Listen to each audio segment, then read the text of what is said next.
e4, e5, knight f3, and knight f6. These are the first moves in the Evergreen game, played by Adolf Anderssen with the white pieces and Jean-Pierre Dufresne with the black pieces. Bishop c4 and bishop to c5.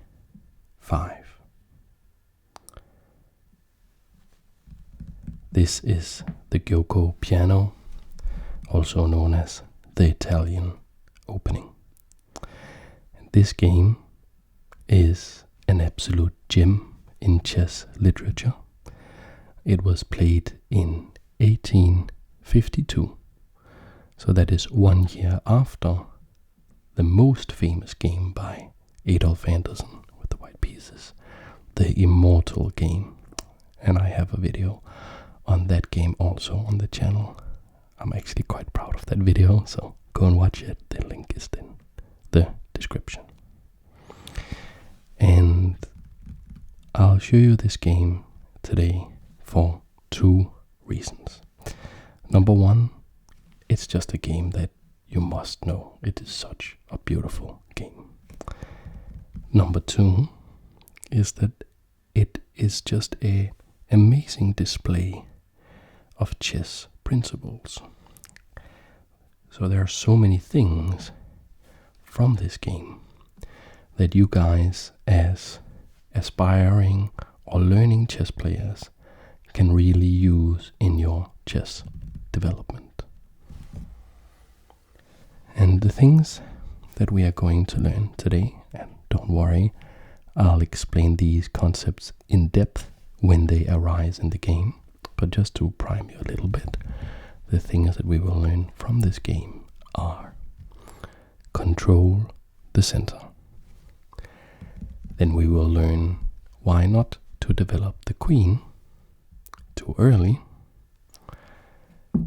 We will then learn a tactical concept called the fork. After that, another tactical concept called the pinned piece. Then a good advice: calculate checks first, and then an overpowered thing, the double check, and why it's overpowered. Lastly, we will learn the power of the 2 bishops when they work together. And as icing on the cake, we will learn that there can be beauty without perfection. So that is what we are going to learn from this game today. Let's get to it. In this position, in the Giuoco piano, Adolf Anderssen played b4, attacking the bishop. This is called the Evans Gambit, named after Captain Evans.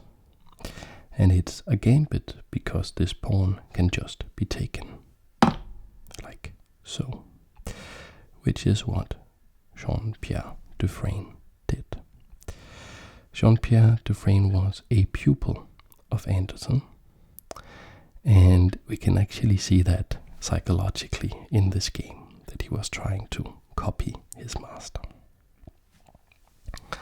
Here Anderssen played c3, and that is the point of this gambit, giving up this 1 pawn. Because now the bishop has to move. It can either go back, or it can go to a5, which was Dufresne's choice. And now we see d4. And this is the first sort of teaching moment. It is the power of fighting for the center. We can see that this pawn wants to support this pawn. And this pawn wants to work in unison with the d pawn, the bishop, and the knight in attacking all of these central squares and just staking a claim in the center. And we will see how Anderssen uses this power of controlling the center to great advantage. But you may have noticed something about this bishop. Why did Jean-Pierre Dufresne move it to a5? Well, because it pins this pawn to the king. So he thought, well, I can just capture here. Now I am up 2 pawns to none. You can't recapture like this because of the bishop. And if you recapture like this, I should be quite okay. And here we see that Anderssen was not interested in regaining the material. No, he castled so that this pawn is now threatening to capture here. And he's saying, I am absolutely willing to give up all this material. I want to develop my pieces so I can develop an attack against your king. And I am still threatening to take complete control of the center by capturing here. What are you going to do about it? You could try to capture here. That's not very good actually. And instead, Dufresne played a quite clever move. He played pawn to d3. Before we go any further, I'll just say that this is a very, very famous game. There's a lot of videos on this game on YouTube that you can go and watch for different perspectives. By the end of this video, though, I will give you something that you will only find in this particular video. I watched, researching this, like at least 12 other videos on this game here on YouTube. They were all quite good, but there were some secrets that they didn't share. And I'll share some of those, one in particular, by the end of this game. That, a beautiful little thing that you shouldn't be cheated for. Okay. So after this pawn to d3, we see the point of Anderssen's play, queen to b3. So he gave up these 2 pawns. He's not interested in recapturing. He's saying, you know what? I actually control the center. I have this knight attacking these 2 squares. I have this pawn attacking these 2 squares. And I have this very strong bishop. You had a pawn in the center, but I lured you forward into my camp where I can round you up later, and you are now not looking at these 4 squares. So he did give up material that is dangerous, particularly against a strong opponent, and Jean-Pierre Dufresne is a strong, or was a strong chess player. But he has definite compensation. And now we see that the queen and the bishop are working in unison, attacking f7 here. And how to really defend that? You could play knight to defend it like this. The problem is we can chop that off with the bishop and then capture. So that doesn't work. That means we have to play the queen out. Dufresne played it to f6. And he had to develop the queen here. But now we see the first little teaching moment from this game. And that is, if you can avoid it, do not develop the queen too early. Why? because the queen is so valuable that if it gets attacked, for instance, with pawn to e5, you will almost always have to move it, and you lose time, you lose moves that you could have used to develop your army. As it is now, the queen moves to g3, g6 I mean, and the army is not developed, it's still sitting in the barracks. The horses in the stables, and they're not participating. We did, however, succeed in defending this pawn. And Anderssen just wants to attack the king. So he said, okay, you've defended that pawn, I will now develop my rook to have an x-ray on your king. There is the small matter of this pawn, it's in the way. Let me see if I can find a way to get rid of that pawn and just go for the majesty, for the coup de grace on the majesty. Knight on g to e7. Dufresne, with the black pieces here, concerned about the rook. He wants to put the knight out, also defending this knight, looking at some center squares, and basically trying to get into the game and develop his pieces.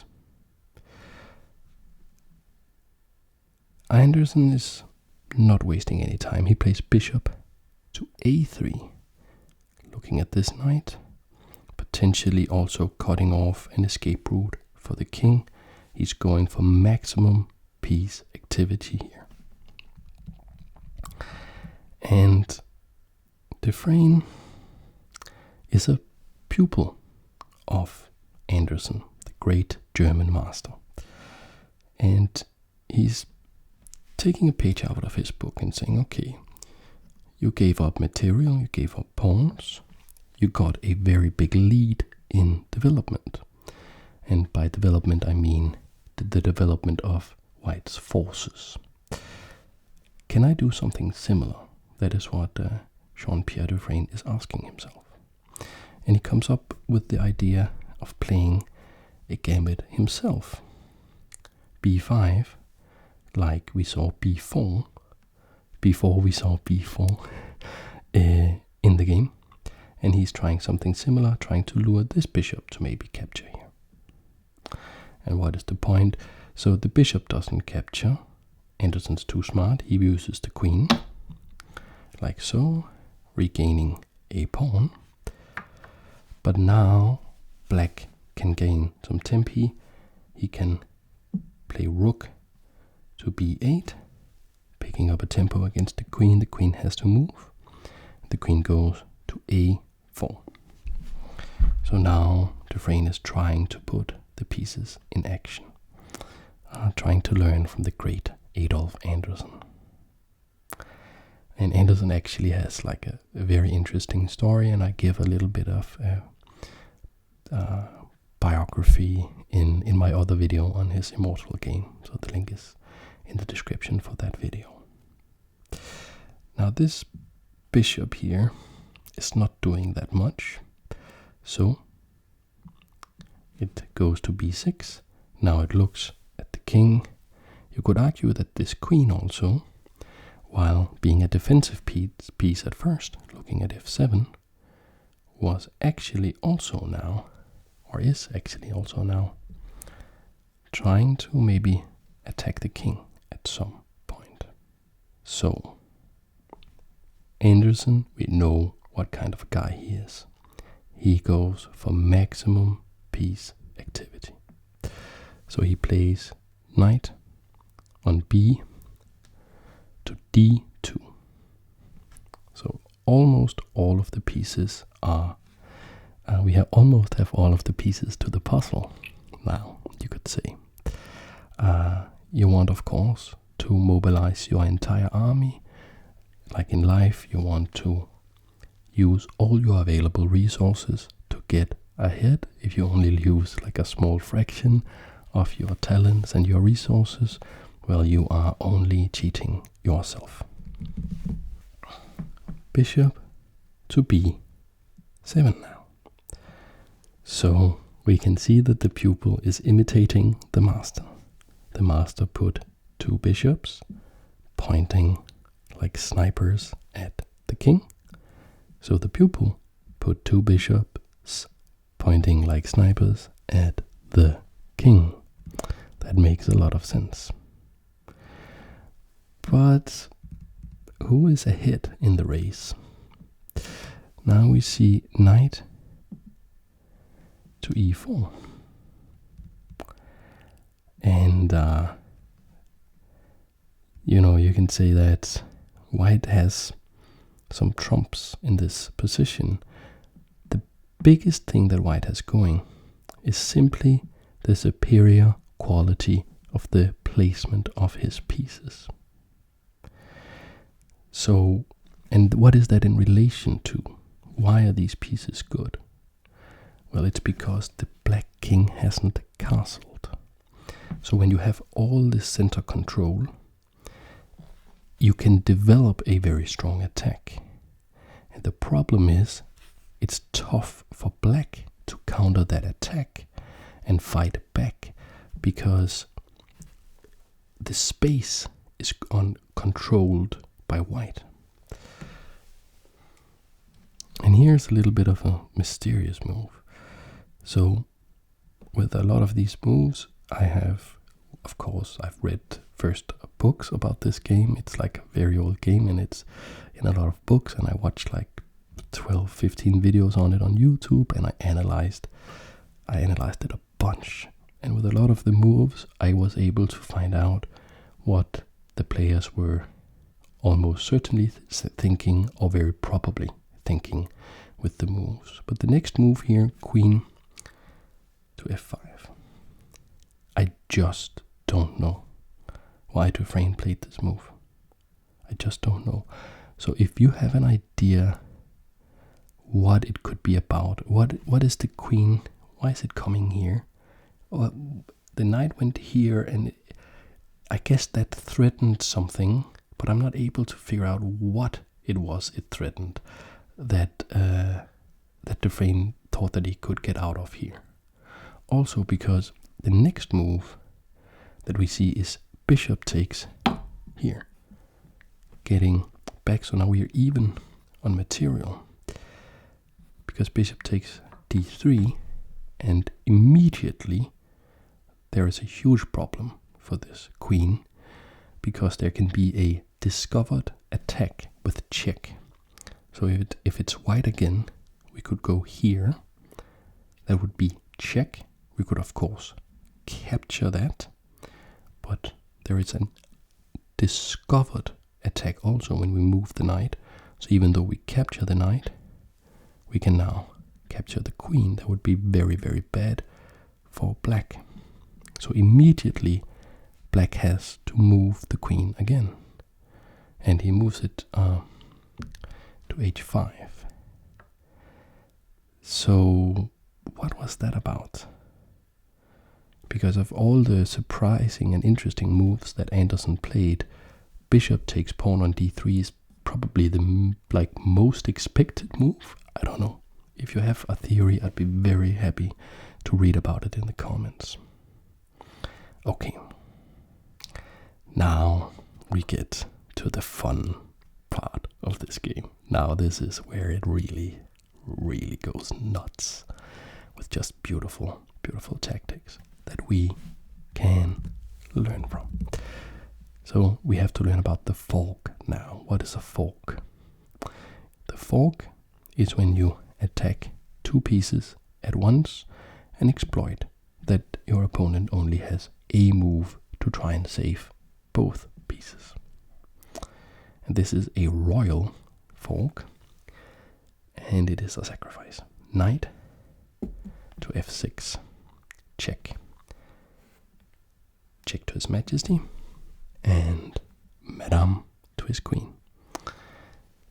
So if we don't do anything, we should just try to move the king. The queen will be lost. So that is a fork. But it is also a sacrifice, because what is like the most natural and obvious thing that black can do. You guessed it, capture the knight. Like so. Problem solved. Do you think the problem is solved? No. Because pawn takes pawn on f6. Yes, we are temporarily down a knight, but what is going on here? That's the next tactical theme that I want you to learn about. The pin. The rook attacks the knight, but the knight can't move because the knight is pinned to the king. So that is number one. That is what a pin is. The pin is when you have a valuable piece hiding behind a less valuable piece, so that less valuable piece can't move, because then the more valuable piece will fall. When the most valuable piece, or the more valuable piece, is the king, we call it an absolute pin, meaning that even if black thought they had like a really good reason to move the knight, maybe they have a checkmating pattern they can go to, it is illegal. If this had been a queen, then it would be possible to do that, and sometimes it's even justified. But now it's illegal to do that, so that is the strongest possible pin, the absolute pin. That's number one. Number two, how do we utilize the pin? The number one way to utilize the pin is a small little saying. It just goes very, very simply: attack the pinned piece. Because the pinned piece can't move, so if you can attack it, preferably with a pawn, then you can capture it almost for free. Sometimes you will lose the pawn back. And by capturing here, Anderssen very effectively, using the superior quality of the development of his pieces, created the pin and attacked the pinned piece in one move. Very effective. Dufresne was not a pushover. And if you put this romantic game from the Romantic era 170 years ago, 171 years ago, how crazy is that? If you put that in a neural network, brilliant supercomputer like AlphaZero, probably we don't have access to AlphaZero. If you put it in Lila 0, or if you put it in Stockfish, it will come up with this move, rook to g8, and that is what black played. Very impressive defense. And we saw this sacrifice. If you know something about Anderssen, then you know that he likes to sacrifice his pieces. So what would be a cool way to make a sacrifice here? What would be something cool you could do? The next move is one of the coolest moves in chess. It's just an absolute beauty in so many ways, particularly the variations that he used to justify it. So what did he do? Did he capture here? That's kind of boring. But what did he do? Well, what is the piece that he hasn't used yet? What piece of the puzzle have not been put into action? This rook. So Anderssen played rook on A to D1. And take a little note of this position. Maybe you want to come back to this position later, because this is the critical moment in the game. It looks like absolute madness to play this move, because we utilize the pin that we learned about earlier. Queen takes knight. So we sacrificed a piece, now we sacrificed another piece. And we utilize as black the pin. So as the pupil, black is saying, okay, you make an absolute pin with a rook against my king. I will make an absolute pin with my rook against your king. You can't capture my queen. By the way, Adolf, I am threatening checkmate. Checkmate here. And you're down 2 knights. So what are you going to do about it, old man? What do you think? What do you think, Adolf Anderssen, who a year prior to this had played the Immortal game and won a super tournament? Why did he blunder? Why did he play like this? What is the point? So it's clear that if we don't defend the checkmate, we could defend it, like bishop f1, there's no more checkmate, but then we are down 2 knights. That's probably not very good. If we don't do that, it's clear that we have to throw a check, because otherwise we will be checkmated. Not too many checks going around in this position, but there is one, and it's a good one. Rook takes knight, like so, and that is check. Check to His Majesty. And we will explore this position, and I will share some secrets about this position with you after we see the beautiful, beautiful end to the game. But let's first see how Dufresne tried to answer this. He played knight takes rook. Okay. So now he is again up a lot of material. And with this knight moving, we see the power of this sniper bishop. Now even without the queen, we have very strong coordinated attack here against the king. So now, I told you one of the things that we were going to learn from this game was calculate checks first. And when you see the variation, the way that white wins this, it can seem like unfathomable. How did he calculate all this? How did he come up with it? One of the tricks that Adolf used was to calculate checks first, because checks are so forcing that you don't have to consider a wide variety of responses, because you have to respect the check. So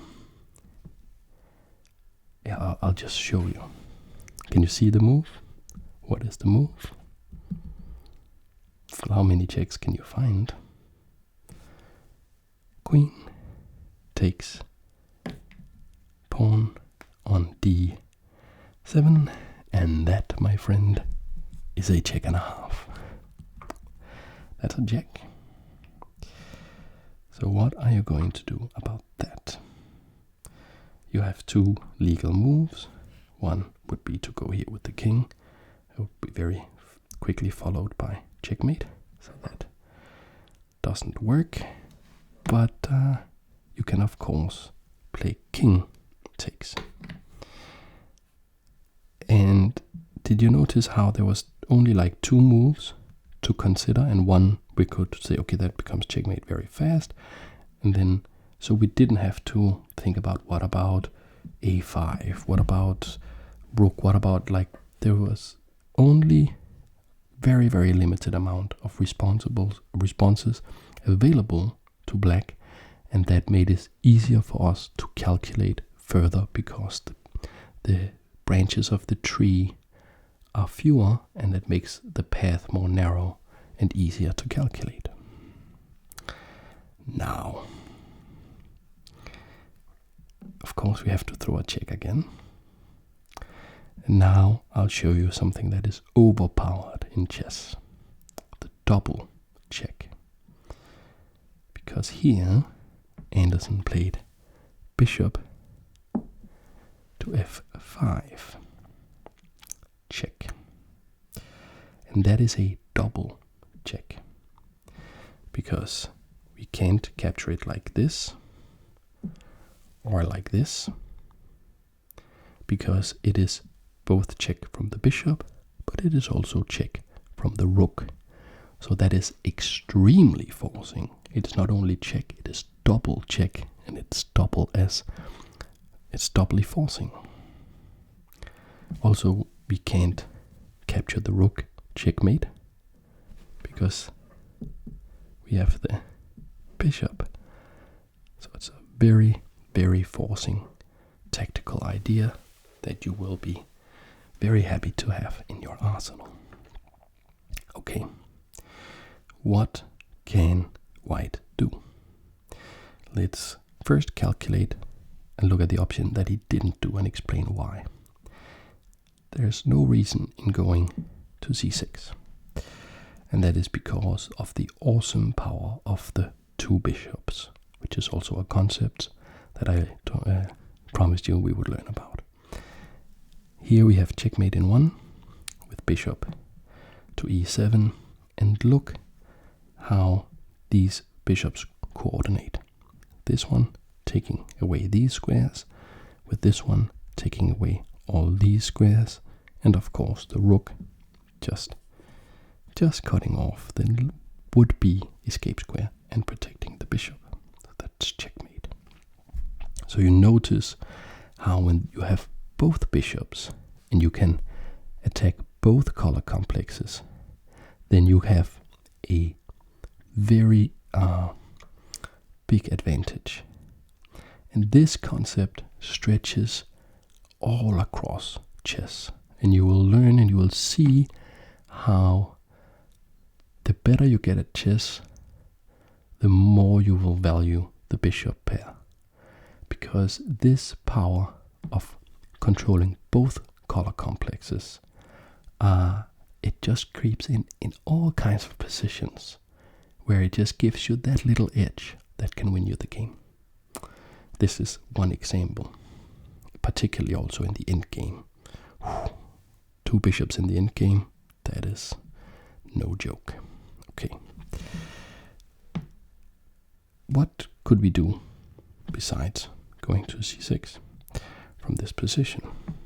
We can't capture here, we can't capture here, can't go here, can't go here. There's only one other move.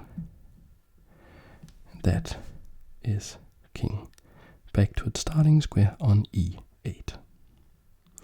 We throw another check, bishop d7 check. The king went here to f8, but the checkmate would be the same if it went to d8. So let's just see, can you find it? Bishop takes, knight, checkmate.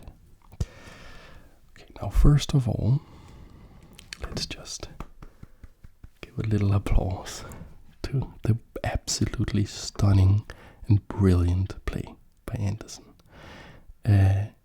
And let's also appreciate the fact that he is down a queen and a rook. But we know good old Anderssen, that was just how he rolled. And then let's think about what could black have done? Did black have something else that black could have done? So let's rewind a little bit and let me share with you a little secret that for one reason or another you just won't find in the other videos on this game. Okay, so this is the position where Anderssen played the brilliant and winning, it is a winning move, rook takes knight. And we saw how knight takes rook would lead to a forced and brilliant, beautiful, beautiful checkmate by white. But what they don't want to tell you in the other videos, maybe it's because they think it's like a blemish on the game, which it really isn't, because this is still winning. But there was a more staunch defense that Dufresne could have put up. So instead of capturing the rook, we could have moved the king. Where to? Well, king to f8, that's not particularly good. We just move the rook out of the way. This is a discovered check from the bishop. We would have to play d6 to stop the check. And now we capture the queen. We are up a bunch of material. And we're going to win by just trading pieces in a boring fashion that would have been, it would not have been Anderssen's style. But that he would have had to win like that if we had seen king to f8. What about king to e8? d8, I mean. King to d8. So now we are back at just threatening this checkmate here. What can we do about that? Well, in this position, the winning continuation is to insist on sacrificing this rook. So we capture this pawn. Check. Okay. Now, if black captures the rook, there is a checkmate. So it starts with bishop check, and so this is again a double check. King would have to go here. Check. Can't go into on this diagonal because of the awesome power of the two bishops. You would have to go back here. Now we have the possibility of a discovered check. Here black could maybe try. It's all made in 3. There's a bunch of variations, but they're all made in 3. Capture the rook with check. Took it out of the check. Queen takes. Still, so that's check, and you only have one move here, and then that's checkmate. So this very brutal sort of checkmate, and it's not nearly as beautiful as what we saw in the game. But this is still not the real secret about the game. This is not how the game would have ended had it been played today. So let's rewind and let's take a look at the secret stuff. Right. So we are looking at rook takes, check. We checked this out, doesn't work, check here, check. Then we saw the forced mate if king takes. That's mate in 6. But what about king to f8? What about that little move? What do we do here? And this is the one that I couldn't find in any videos. And they say something like, it's not so good. But I mean, the truth of this game is that we have to evaluate this position. And white is still winning, but not in this clear-cut, beautiful way that we saw in the game. There are some beautiful moves, of course. And one of them is that we really must insist. We really must insist on sacrificing this rook. So we play rook check. There's a couple of moves, but if rook takes, then this pawn here is no longer pinned, and the queen will just fall, and suddenly white will be up material, and we will have a easily winning, very boring endgame. If knight takes, on surface that looks really good, but there is a problem. Can you see the problem? And the problem is actually not bishop check, because that can just be taken. The problem is queen check. King takes, and then you see the same checkmate that we saw before. Check. Can't go back. If you try to go here, we saw that checkmate. So what's the only move? Check here, and then checkmate like that. So we must play king takes rook.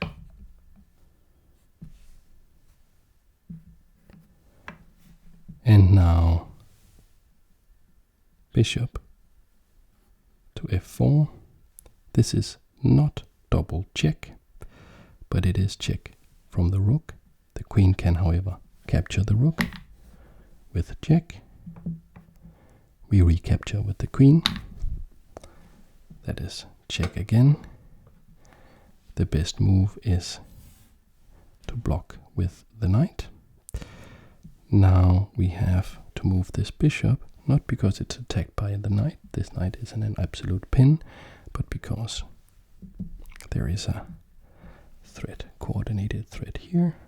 So we play bishop to h3, defending against that. And now this is the truth of the position. This is what commentators apparently are not too interested in showing, because it's messy. It is, well, it's just not as pretty as the original idea. What it is, though, it is still winning for white. There is no forced checkmate, but you have a queen. We have no queen. There are two bishops versus two bishops, and the queen versus two rooks, and the knight is actually you're actually ahead with a piece, but of course we know that we are attacking the pinned piece, and this knight will be lost, and we will just have a fighting game where white has the superior position. The stockfish scores this as +3. That means it's winning for white, but it will take 20 moves to win this position. And that is one of the reasons that I said that the last thing that we want to learn from this game is that there can be beauty without perfection. As humans, we love perfection. Oh, perfection. Particularly like this in a logical game like chess, where everything is black and white, and some things are good and some things are bad, and it's a game of absolutes. And we can just get that perfect game. And the perfection is an ideal, and at the board, in real life, things are not always ideal. In fact, in my experience at least, very rarely are things ideal. But I maintain that these moves and this game that is part of history is still extremely beautiful, and this secret variation, that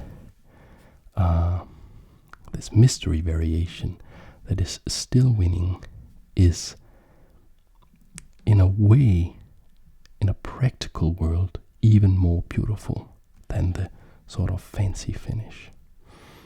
And I'll just like to liken that idea that there can be beauty without perfection to real life. Because if you think of us as humans, if you think of yourself, I mean, I bet that you are not perfect, like I'm not perfect. I don't think anybody is perfect. But I know that you are still beautiful. You still have something beautiful inside. And that's why we shouldn't be afraid to find the so-called blemishes and the hidden variations that in quotation marks takes something away from the beautiful masterpieces. Because the truth is even more beautiful. The imperfect truth. And with that little bit of philosophy, and I really do apologize if it's too much, but you know, sometimes these historical games, they just get the better of me. So I apologize if it's too much. But with that, I'd like to say thank you very much for watching the video. You know, guys, thanks for making this channel possible. It's just growing all the time, and it's just amazing. Thank you so much, and I hope I will see you in the next video.